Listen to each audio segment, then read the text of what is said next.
కాళేశ్వరం మీద దాడులు జరిగితే టీఆర్ఎస్ నాయకుల గుండెల్లో దడబుడుతోంది. ఏమైతుంది, ఒకవేళ మీరు తప్పు చేయనట్టయితే విచారణను స్వాగతించండి, విచారణను ఆహ్వానించి మీ దగ్గర ఉన్న వాస్తవ సమాచారాన్ని వాళ్ళకి ఇచ్చే ప్రయత్నం చేయండి. ఈరోజు అంత పెద్ద ఎత్తున 1,00,000 కోట్లు కావచ్చు 90,000 కోట్లు ఖర్చు పెట్టి కట్టిన ప్రాజెక్టు 9 నెలలు కూడా ఉపయోగపడకపోతే ఆ ప్రాజెక్టు నాణ్యత మళ్ళీ తిరిగి పునర్మించాలని ఇంజనీర్లు చెప్పిన తర్వాత దాని నిర్మాణానికి సంబంధించిన విషయం మీద విజిలెన్స్తో పాటుగా సిట్టింగ్ జడ్జితో విచారణ జరుపుతామని ముందే చెప్పినాం. దాని ప్రకారంగా విచారణ జరుగుతూ ఉంది. దీనికి విచారణకు సంబంధించి తెలంగాణకు సంబంధించిన ఇంజనీర్లు కావచ్చు, ఇతరత్ర ఆ యొక్క ప్రాజెక్టుకు సంబంధించిన తప్పులు అంశాలు ఏమైనా ఉంటే ఆ విజిలెన్స్ అధికారులకు సమాచారం ఇవ్వని కూడా కోరుతా ఉన్నాం.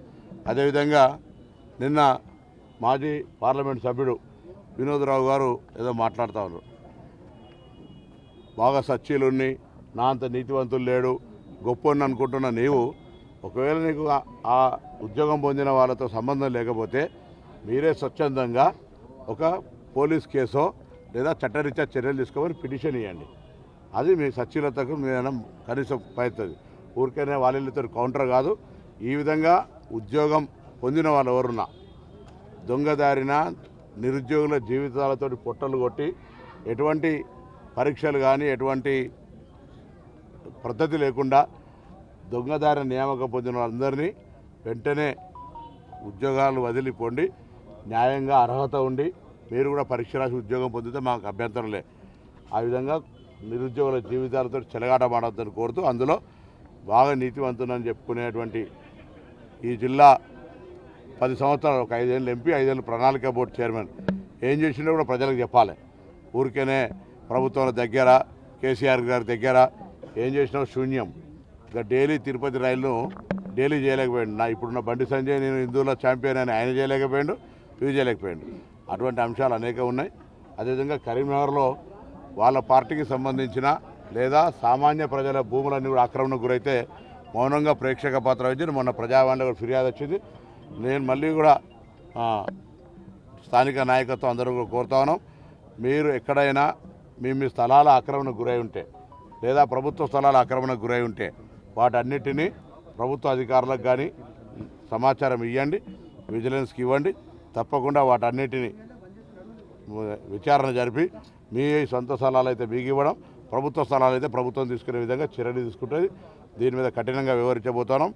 భూ ఆక్రమణదారులందరూ కూడా కాంగ్రెస్ పాలనలో భయపడాల్సిందే లేదా ఈ రాష్ట్రం వదిలి పోవాల్సిందే. హైదరాబాద్ కావచ్చు, అది కరీంనగర్ కావచ్చు, రాష్ట్రం అందుకే చెప్తా ఉన్నాం. అందులో ముఖ్యంగా ఇక్కడ నేను కరీంనగర్కు సంబంధించినటువంటి ఉమ్మడి జిల్లా మేము మా 8 మంది శాసనసభ్యులం కావచ్చు, ఓడిపోయిన వాళ్ళం కావచ్చు. ఈ జిల్లాలో గత 10 సంవత్సరాల్లో జరిగినటువంటి అక్రమాలు తెలుసు. ఏ విధంగా అక్రమంగా ఉసుక రవాణా చేసుకొని ఏ విధంగా ఖాళీ స్థలాలను కొంత పెట్టి ఒక కార్యాలయంలో ఒక పక్క ఎంఆర్ఓల్ని ఒక పక్క పోలీసు అధికారులను పెట్టి ఏ విధంగా బెదిరించినవి అవన్నీ తెలుసు. అటువంటి అన్ని ప్రజలు బాధితులు తప్పకుండా ప్రభుత్వ అధికారులను సంప్రదించి మీ వివరాలు ఇవ్వండి. అందుకు సంబంధించిన విచారణ కాపీ కూడా మాకు ఇస్తే మేము కూడా ప్రభుత్వ అధికారులతో మాట్లాడి మీకు న్యాయం జరిగే విధంగా మేము చర్యలు తీసుకుంటాం. కాళేశ్వరం ఇప్పుడు బీజేపీ అంటేనే కిషన్ రెడ్డి కేసీఆర్ బినామీ. మీరు కేంద్రంలో అధికారం ఉన్నారు, 10 ఏళ్ల నుంచి అధికారం ఉన్నారు. ఢిల్లీలో దోస్తీ గలీలో కుస్తీ కాదు. మీరేం చేస్తారో చేయండి. మాది 4 రోజులు అయింది, మేము విచారణ స్టార్ట్ చేసినాం. మీ దగ్గర ఉన్న అధికారాలను వినియోగించండి. అది లేకుండా వాళ్ళని రక్షించడానికి ప్రయత్నం జరుగుతోంది. కిషన్ రెడ్డి ప్రయత్నం అంతా, తాపత్రయం అంతా కేసీఆర్ గారు నన్ను నియమించిన తర్వాత కేసీఆర్కి ఇబ్బంది వచ్చినప్పుడు ఎట్లా కాపాడాలనే ఆలోచన తప్ప నిజంగా వాస్తవిక పరిస్థితి లేదు. ఇది తెలంగాణ ప్రజలు గమనించారు. ఇప్పుడు బండి సంజయ్కి అసలు నియోజకవర్గంలో ఏ గ్రామంలో ఏమున్నది, ఏం సమస్యలు, ఏ ప్రజలకు వాళ్ళ కార్యకర్తల కన్నా టెలిఫోన్ దొరికిందా? ఇప్పుడు వచ్చి మళ్ళీ నరేంద్ర మోడీ పేరు మీద ఎలక్షన్ చెట్టు పేరు చెప్పి కాయలు అమ్ముకుంటుండా?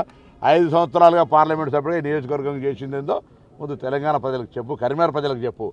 ఊరికైనా పొద్దుగా లేస్తే ఒక communal atmosphere, Oscar award drama artist ఇప్పుడు కొత్తగా స్టార్ట్ చేసిండు. మళ్ళీ తెలంగాణ ప్రజలు ఇటువంటి వాళ్ళ పట్ల అప్రమత్తంగా ఉండాలి. కరీంనగర్ ప్రజలను నేను విజ్ఞప్తి చేస్తాను.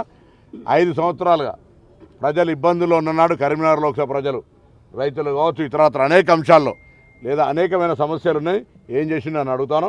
ఒక అభివృద్ధి పని చూపెట్టడానికి నేను 50 చూపెడతా అని చెప్పిన, చర్చకు రమ్మన్నాం. అవన్నీ ఏం చేయకుండా వట్టిగానే మళ్ళీ ఓట్లకు వస్తే ప్రజలారా ఒక్కసారి ఆయన యొక్క మతం పేరు మీద రెచ్చగొట్టే అంశాల పట్ల అప్రమత్తంగా ఉండండి. పేరు ఐదు నా ఎలక్షనా నరేంద్ర మోడీ ఎలక్షన్ అని చెప్పి ఏదో దాన్ని తీసుకుపోయి అయోధ్యలో గుడి కడితే ఇక్కడ కరీంనగర్లో ఈయనకు ఓట్లేయాలనేటువంటి ప్రయత్నం జరిగేటువంటి విధంగా ప్రచారం చేస్తే ప్రజలు ఆలోచన చేస్తారు. 5 ఏళ్ళ ఎంపీగా ఉన్నటువంటి ఏం చేసిండు అనేది ప్రజలందరికీ తెలుసు. ధరణి లాగానే మిగతా అన్ని అంశాలకు సంబంధించి అది 317 కావచ్చు లేదా ఇతరత్ర అంతా కూడా ప్రభుత్వం ఆలోచన చేస్తుంది. దానిపై కూడా త్వరలో నిర్ణయం తీసుకుంటుంది. ఇప్పుడు తెలంగాణ పబ్లిక్ సర్వీస్ కమిషన్ అది గవర్నర్ గారి దగ్గర పెండింగ్ ఉంది. ప్రత్యామ్నాయం ఎట్లా అది అమలు జరుగుతలేదు. కిషన్ రెడ్డి గారికి ఒకవేళ ఆలోచన ఉంటే తెలంగాణ ప్రభుత్వం చిత్తశుద్ధి ఉద్యోగాలు నియామకం చేయడానికి కేంద్రం నుంచి డైరెక్షన్స్ గవర్నర్ గారు డైరెక్షన్ చేయడానికి వెళ్ళలేదు. కానీ దానికి సంబంధించిన విషయం లోపల మీరు కూడా చొరవ చూపెట్టండి. నిజంగా ఉద్యోగాల పట్ల ఉంటే ఇవాళ ఇంతమంది దొడ్డిదారిన ఉద్యోగాలు వచ్చినాయని చెప్తే కిషన్ రెడ్డి ఎందుకు స్పందిస్తలేడు? టీఆర్ఎస్ ఫేవర్ చేయడానికి తప్ప.